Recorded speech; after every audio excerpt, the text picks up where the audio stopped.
ఒకటి కాదు రెండు కాదు ఏకంగా 40 బ్యాచుల విద్యార్థులంతా ఒకే వేదికపైకి వచ్చారు. ఇంకేముంది, పాఠశాల ప్రాంగణమంతా కేరింతలతో సందడి నెలకొంది.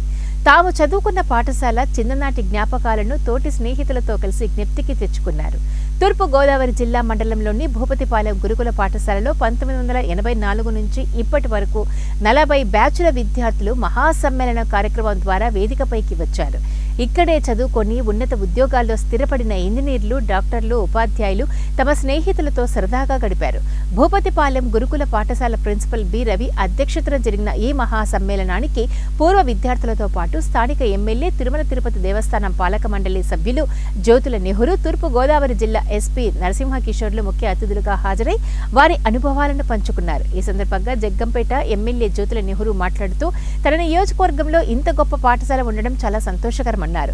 ఈ పాఠశాల ప్రాంగణంలో ఉన్న వస్తువులను సద్వినియోగం చేసుకుని ఎడ్యుకేషనల్ హబ్గా అభివృద్ధి చేసేందుకు ప్రణాళికల్లో తయారు చేసి విద్యాశాఖ మంత్రికి పంపించడం జరిగిందని తెలిపారు. తన ఎన్నికల్లో ఇచ్చిన హామీ ప్రకారం నియోజకవర్గం విద్య, వైద్యం, పారిశ్రామికంగా ఉపాధి కల్పన వంటి అన్ని రంగాల్లో అభివృద్ధి చేయడమే తన జీవిత ధ్యేయమన్నారు. అన్ని వసతులు అనుకూలంగా ఉన్న భూపతిపాలెం ప్రాంగణంలో IIIT, nursing, agriculture, horticulture, engineering వంటి కళాశాలను నిర్మించేందుకు పవర్ ప్రెజెంటేషన్ తయారు చేసి విద్యాశాఖ మంత్రి నారా లోకేష్ కు అందించడం జరిగిందని తెలియజేశారు.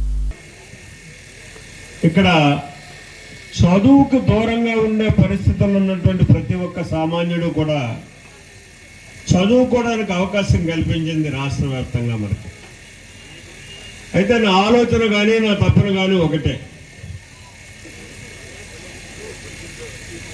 మా ప్రాంతం తూర్పు గోదావరి జిల్లా ప్రాంతం అయినప్పటికీ కూడా ఈ జిల్లా దాటి ఎక్కడికి వెళ్ళినా సుసంపన్నమైనటువంటి ప్రాంతం ఇది అని చెప్పేసి అనుకుంటాం.